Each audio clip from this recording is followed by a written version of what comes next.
That was Mark Urban, and joining me now is Panos Moumtzis, the UN's humanitarian coordinator for the Syria crisis, and here in the studio, Dr. Lina Khatib from the Chatham House think tank. Very nice to have you both. If I can start, Panos Moumtzis, with you. Until that point of evacuation, then, it is presumably impossible for the UN to go in and do its job, is it? At the moment, it is impossible. We have no authorization to go inside, although assistance and everything we need is within just 10 miles distance.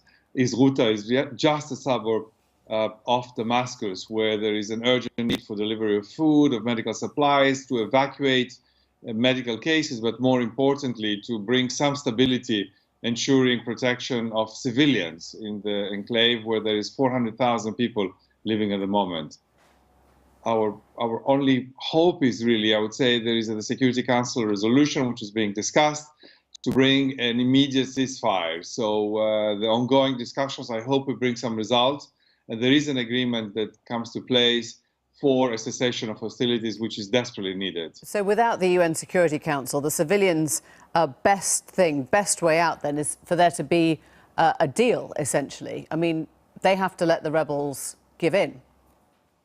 At the moment, it's really an extreme situation. It's a situation which is spiraling out of control because it has been heavy bombing that has taken now place for 3 continuous days. There are reports of hundreds of people killed, many more injured, health facilities that have been attacked, water cut, food very low, electricity is also, there is no electricity in place. People are afraid to go out. Most of them are hiding in basements. It's a grim situation. A grim situation to think of children, of families living under with basically an ongoing conflict. And this is a cycle, isn't it? As we've heard, that each time the evacuation happens means that Assad has essentially won one more place, gained ground. I mean, you understand, I guess, how involved you all are in that cycle, right?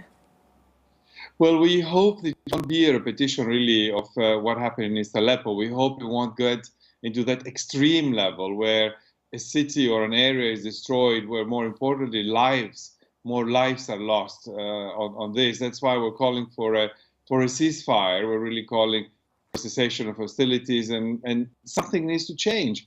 The situation is not business as usual. It's extreme. This is the moment where heads of states, everybody needs to call and put pressure to bring a change. But could you put any more pressure directly from the ground on Assad if you withheld humanitarian aid, I don't know, from the pro-rebel areas, and then said we won't provide aid to his pro-regime areas? I mean, does that work?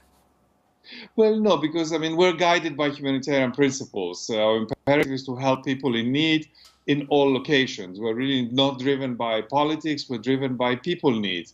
And we don't think it would be right not to help people who are in extreme need in one location in order to bring a change on the ground. We're driven by severity of needs criteria in terms of where to help. Panos Moumtzis, thank you very much indeed. If I just turn to Lina Khatib now, this shows the cycle, really, of course.